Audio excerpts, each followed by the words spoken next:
Cette semaine, l'actualité spatiale nous a offert des moments qu'on n'oubliera pas de sitôt. Il y a tout d'abord SpaceX qui a dû tout arrêter à la dernière seconde sur le vol numéro 13 du Starship. Nous devrons donc attendre encore quelques heures ou quelques jours avant de voir le nouveau logo du vol numéro 13. À quoi va-t-il ressembler? J'ai hâte de voir ça. Nous avons également eu le lancement du premier satellite commercial au monde qui fonctionne à l'énergie nucléaire. Il y a la Chine qui a réussi un exploit historique en attrapant un booster avec un filet en pleine mer. Et puis il y a cette belle histoire. Oui, un astronaute qui, après avoir été refusé par la NASA pratiquement toute sa vie, a finalement atteint l'espace à bord de la fusée Soyouz. Et vous allez voir, il a trouvé une façon de contourner son parcours pour atteindre son rêve. Ici, on aime ça les rêves. Donc, je vous présente cette histoire inspirante. Et nous allons terminer ce tour d'horizon en levant les yeux vers le ciel de juillet pour admirer notre propre galaxie, notre fameuse Voie lactée, ce fleuve d'étoiles dans lequel nous vivons tous sans même y penser. Et si vous aimez l'aviation, j'en parle de temps en temps ici, c'est mon travail, ma grande passion, mais c'est surtout du spatial ici. Alors pour en apprendre plus, n'hésitez pas à aller voir ma chaîne d'aviation Bored Aviator. Je vais beaucoup plus en profondeur du côté de l'aviation et de mon Boeing 737 nouvelle génération. Donc allez-y, amusez-vous avec ça, vous allez apprendre plein de trucs. Ça l'allume les passions, puis je suis ici pour ça. Bref, le lien est dans la description et juste là. Et vous êtes curieux, vous voulez apprendre sur le spatial et l'aérospatial? C'est clairement ici que l'aventure commence. Hey, bienvenue sur Blue Dot Fissure.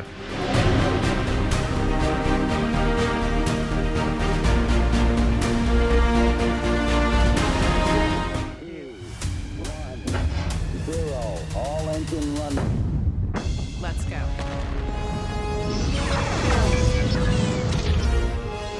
Autopilot activated.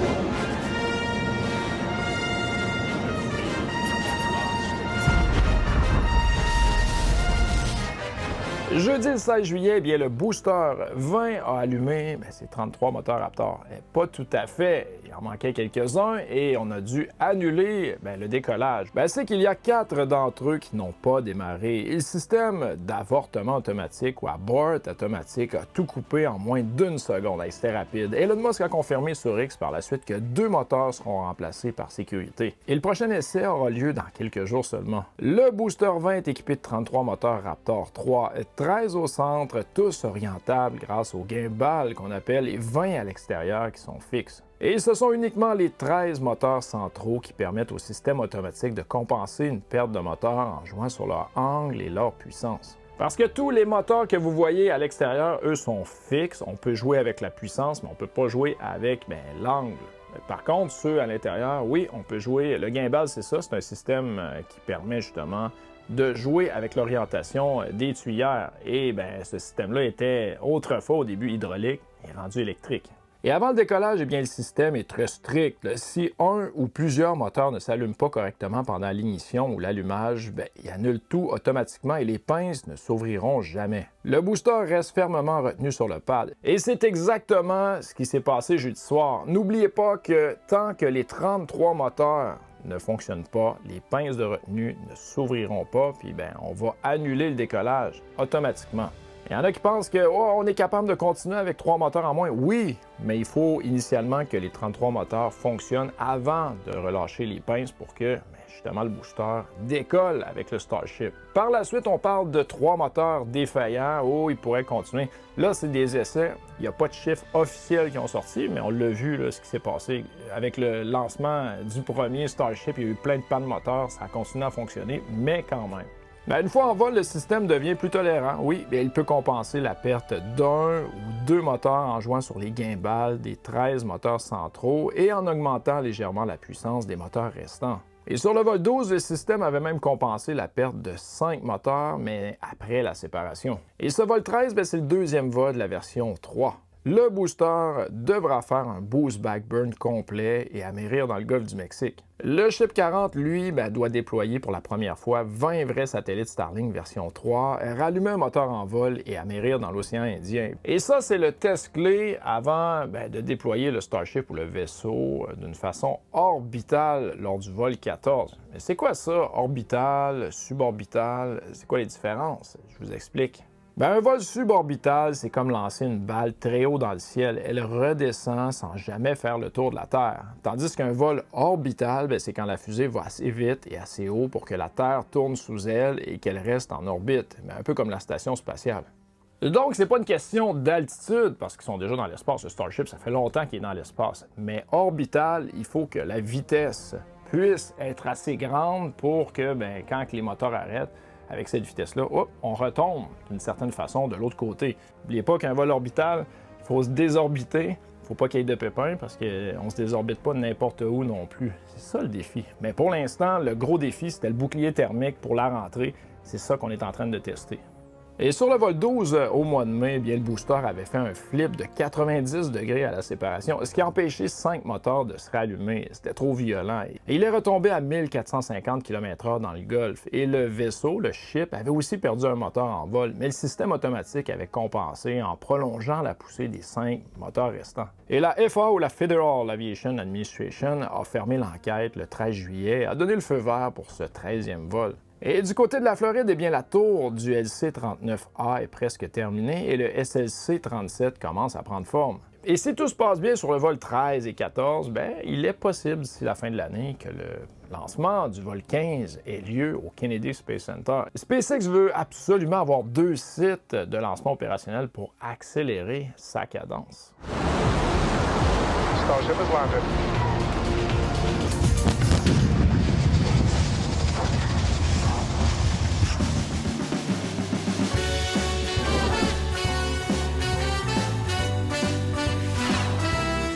SpaceX a lancé le 7 juillet dernier, depuis la Californie, le fameux vol de mission Transporteur 17. And liftoff of Transporter 17. Go SpaceX, go Falcon. Et ce vol était spécial parce qu'il a mis en orbite le premier satellite commercial au monde équipé d'un réacteur nucléaire. Et ce satellite s'appelle BOHR. Puis là, je vais avoir besoin d'aide pour le dire. Photovoltaic Orbital High Reliability. Merci, mon cher. Il a été construit par la compagnie CT Lab, qui est basée à Miami, en Floride. Et contrairement aux autres satellites qui fonctionnent soit à l'énergie solaire grâce à des panneaux solaires, soit avec des batteries, eh bien le BOHR utilise un système appelé nanotritium. Et ce système ne fonctionne pas avec un gros réacteur comme on en voit sur Terre, mais avec un atome très particulier, le tritium. Et c'est une forme radioactive de l'hydrogène. Mais le principe est vraiment simple. Le tritium se désintègre naturellement en émettant des particules bêta et qui sont comme de minuscules électrons très énergétiques. Et ces particules frappent un matériau semi-conducteur et génèrent directement de l'électricité sans aucune pièce mobile. C'est comme une batterie qui s'use jamais puis qui produit de l'électricité jour et nuit. Là. Aucune influence avec la position du satellite là, quand il est dans l'ombre ou quand il est le jour. Non, ça fonctionne 24 heures sur 24, 7 jours sur 7.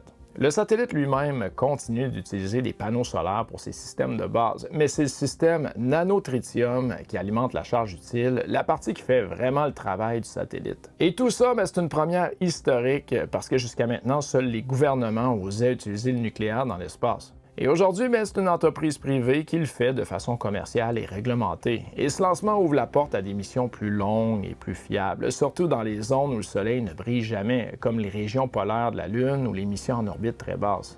Et CT Labs a même été la première compagnie à obtenir l'approbation de la FAA pour lancer du matériel nucléaire dans l'espace, ce qui crée un précédent pour toute l'industrie. Bref, c'est une nouvelle qui passe sous le radar, mais c'est quand même une nouvelle importante qui pourrait changer la manière dont on conçoit les satellites dans le futur.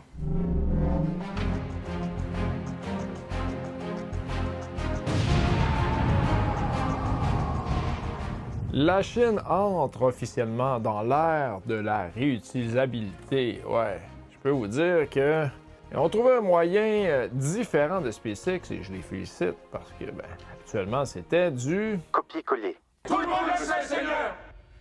Le 10 juillet 2026, la Chine a franchi une étape historique et la première récupération réussie d'un booster orbital. Et le premier étage de la Long March 10B lancé depuis Wenchang a été capturé en mer par un système innovant de filets tendus sur un navire.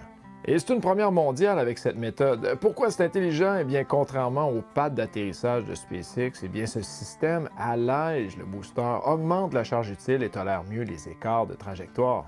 Ça, c'est un bel exemple d'ingénierie différente et astucieuse. Et cette réussite valide donc toute la famille de la fusée Long March 10. Oui, parce que nous avons la 10A, B et C. Et en gros, la 10A, c'est entièrement Kerolox, tandis que la 10B, c'est hybride et la 10C, entièrement Metalox. Et du côté de la 10A, c'est des missions habitées vers Tiangong avec le vaisseau Manzhou. La 10B, qui est hybride, elle, c'est des lancements commerciaux et accumulation de données, tandis que la 10C, ça, c'est vraiment le summum, c'est le futur cheval de bataille commercial plus puissant avec les 2 étages réutilisables. Et la version 10C devrait offrir plus de 16 tonnes en orbite basse en mode réutilisable, surpassant la Long March 5B et deviendra l'outil idéal pour les méga constellations comme la Zhongwang. Oui, donc les points forts à retenir, c'est une conception modulaire intelligente, un diamètre, 2 types de moteurs, 3 modules, et ça va accélérer la production et baisser les coûts.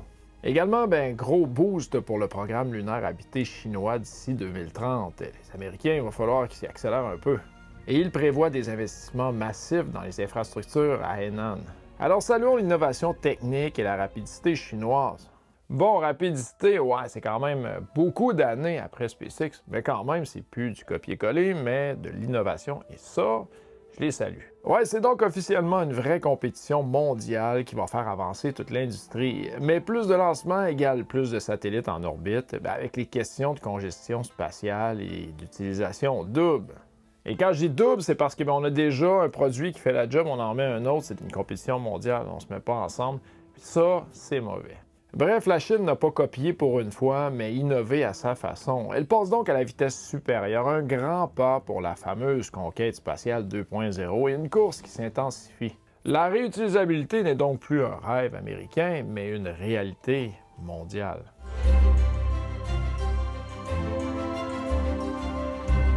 Mes amis, cette semaine, l'astronaute le plus improbable de l'histoire, on va se le dire, vient tout juste d'aller dans l'espace et sa femme est même déjà allée. Alors, qui est-il? Aujourd'hui, je vous le présente. Imaginez ça, vous postulez 4 fois, rien que ça, pour devenir astronaute à la NASA, et vous vous faites rejeter à chaque fois. Bon, vous allez me dire 4 fois, c'est pas beaucoup. Ouais, c'est vrai, parce que, je suis pas mal rendu là. Mais on peut postuler juste aux 5 ans au Canada, je sais pas aux États-Unis, mais 4 fois, c'est déjà énorme. Mais quand on est rendu très près, c'est peut-être autre chose. À 39 ans après son 4e refus, Anil Menon craque. Il regarde sa femme et dit « J'abandonne. Il y a 0% de chance que ça arrive un jour. » Ouais, ma blonde a déjà entendu ça aussi, disons. Et pourtant, aujourd'hui, Anil Menon nous a prouvé le contraire parce qu'il est actuellement dans l'espace. Et c'est l'histoire la plus belle et la plus folle de l'année spatiale. Anil n'était pas un candidat ordinaire. Médecin, urgentiste, pilote. Il a soigné au sommet du mont Everest. Il a secouru des victimes du tremblement de terre en Haïti et a volé en mission de recherche-sauvetage en Afghanistan. Bref, il n'y a pas de doute, c'est un vrai aventurier. Et après avoir abandonné son rêve, il prend un risque énorme. Il quitte un poste stable à la NASA pour rejoindre SpaceX en 2018, juste avant la première mission habitée Crew Dragon. Et sa femme, vous allez la reconnaître, oui, c'est Anna Menon, et elle l'a suivi également pour aller chez SpaceX. C'est une ingénieure exceptionnelle, originaire de Houston. Elle a d'abord travaillé 7 ans à la NASA comme contrôleuse de vol biomédical pour la Station spatiale internationale. Et en 2018, elle a rejoint SpaceX comme ingénieure principale des opérations d'équipage. Elle a joué un rôle clé dans la préparation des missions Dragon, servi en contrôle de mission comme directrice de mission et communicatrice avec les équipages. Et c'est précisément grâce à ce travail remarquable qu'elle a été choisie pour Polaris Dawn en 2024. Et Jared Isaacman, impressionné par son expertise et son professionnalisme pendant la préparation d'Inspiration 4, l'a personnellement invité à faire partie de l'équipage. Et Anna n'avait pas postulé pour devenir astronaute à ce moment-là quand Jared l'a sélectionné pour la mission Polaris Dawn, mais elle était tellement extraordinaire que Jared a dit « Toi, est-ce que ça te tente d'aller dans l'espace? Imaginez! » Bref, elle est devenue officier médical de bord et a participé à la première sortie extravéhiculaire commerciale de l'histoire, battant même le record de distance de la Terre pour une femme. Et elle vole 2 ans avant lui en septembre 2024 lors d'une mission de 5 jours révolutionnaire. Puis en 2025, elle est aussi sélectionnée dans le groupe d'astronautes de la NASA. Et aujourd'hui, elle forme le premier couple d'astronautes actifs de la NASA. Et Anna ne s'appelle pas Anna Menon, elle s'appelle Anna Willem. Elle a pris le nom Menon après le mariage. Et pendant que la pandémie faisait rage en 2020 et que Anil travaillait vraiment d'arrache-pied avec les dirigeants de la mission Demo 2, là, les premiers astronautes là, à bord de la capsule Dragon, eh bien oui, il y a eu encore une fois des mises en candidature pour devenir astronaute lors de la 23e sélection. Il était maintenant au début de la quarantaine, ayant déménagé sa famille à travers le pays moins de 2 ans plus tôt. La question à laquelle il ne pouvait pas échapper était: à la fin de ma vie, est-ce que je vais regretter de ne pas avoir au moins tenté ma chance?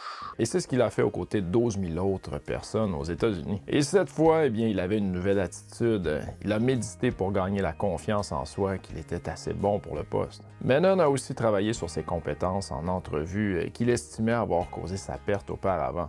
Et 1 an et demi plus tard, lui et Anna prenaient une pause de travail avec certains de leurs amis de SpaceX au lac Big Bear, dans le sud de la Californie. C'était un vendredi après-midi, et quand un indicatif régional de Houston est apparu sur son téléphone, eh bien, Menon n'y a pas trop pensé. Le couple était en train de vendre enfin leur maison à Houston. Il recevait beaucoup d'appels de spam liés à la vente.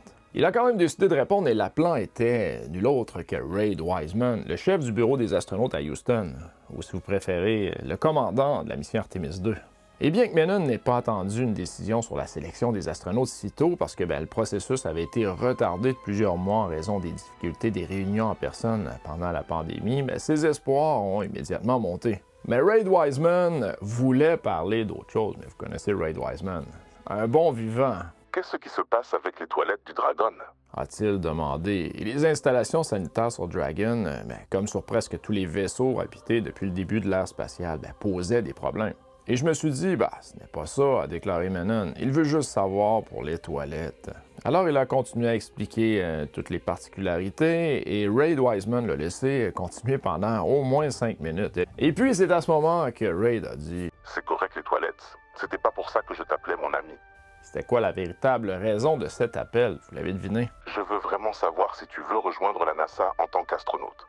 Je peux vous dire que ça l'a pris complètement au dépourvu. Menon était sans voix et Anna est entrée dans la chambre à ce moment et a lu sur le visage de son mari comme dans un livre ouvert. Elle s'est mise à pleurer. Et ça a été un choc total parce qu'en l'espace d'1 mois, Anil a appris qu'il deviendrait astronaute à la NASA et Anna, elle volerait sur Polaris Dawn avec Isaac Mann. Elle a donc devancé son mari dans l'espace de 2 ans, réalisant une mission révolutionnaire de 5 jours en 2024. Alors imaginez, ils sont partis du côté de la NASA pour aller vers SpaceX, aller chercher des opportunités, et avec tout ça, ils sont revenus et ont été choisis Anil Menon dans la classe des astronautes 2021 et sa femme, Anna Menon, dans la classe des astronautes de 2025, qui est en entraînement présentement. Je peux vous dire que Anna a des bonnes chances de s'en aller dans des missions Artemis sur la Lune. Oh que oui! Et cette semaine à Baïkonour, au Kazakhstan, eh bien, c'était le tour d'Anil Menon d'aller faire un petit tour dans l'espace à bord de la Station spatiale internationale. Oui, il faisait partie de la mission à bord de la fusée Soyouz. Et Anna Menon, leurs enfants et Jared Isaacman, qui est désormais administrateur de la NASA, étaient là pour vivre ce moment historique. Isaacman a résumé l'émotion avec ces mots. Peu de gens ont autant travaillé dans leur vie pour réaliser leurs rêves. Personne ne l'a plus mérité que lui. Et la morale de cette histoire incroyable, c'est que parfois, il faut toucher le fond, prendre des risques fous avec sa famille et continuer à croire, même quand tout semble impossible. Bref, Anil et Anna Menon ne sont pas seulement 2 astronautes, ils sont la preuve vivante que la persévérance, le travail d'équipe et la passion peuvent tout transformer. C'est une histoire qui donne des frissons et qui prouve que les rêves les plus fous peuvent encore se réaliser en 2026. My name is Anil Menon and I am a NASA astronaut.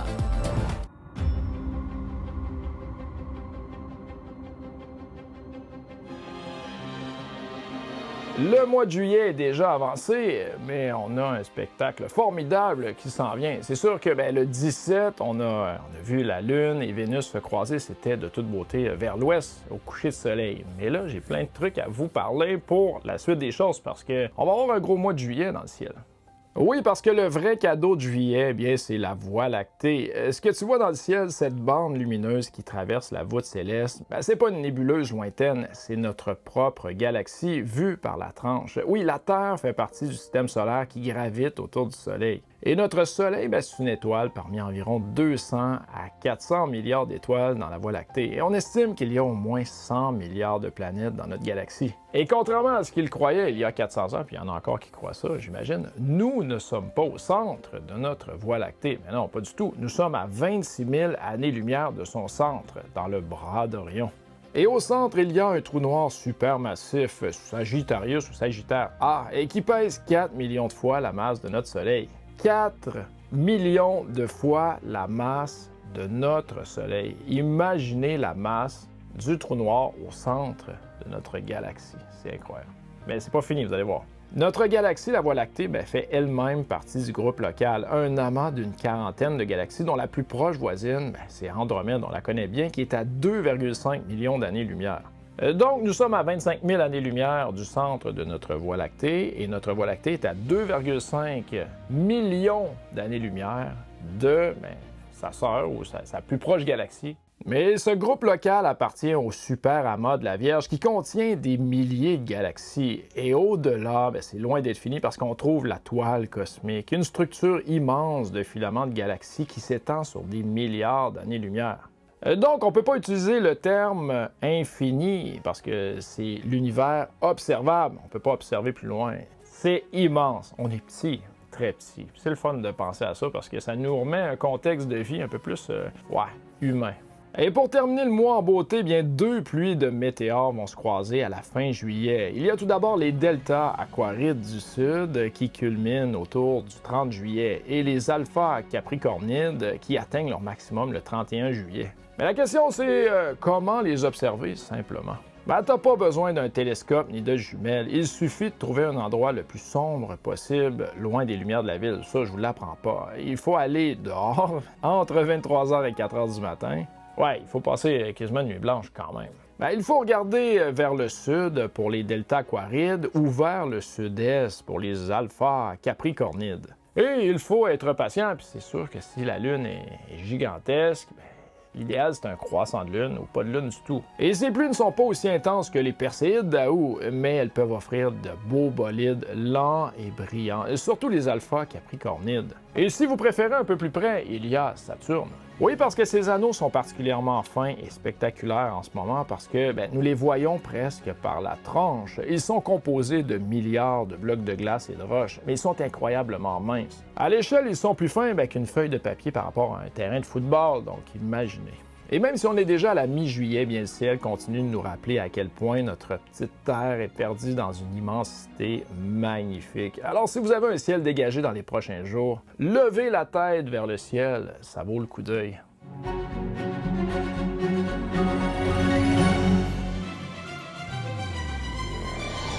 Et ça complète votre actualité spatiale. Et j'espère que vous avez apprécié. Merci à tous d'être ici et de faire partie de l'aventure Blue Dot Future. Profitez de nos magnifiques nuits d'été pour observer le ciel. Et je vous laisse avec cette pensée d'Albert Einstein cette semaine. Le succès arrive toujours lorsqu'une opportunité rencontre la préparation.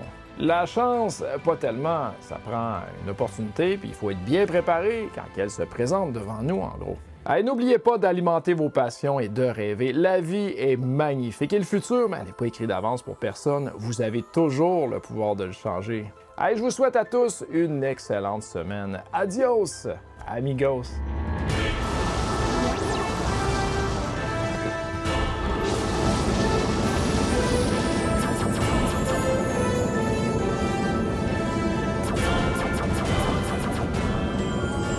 Autopilot activated.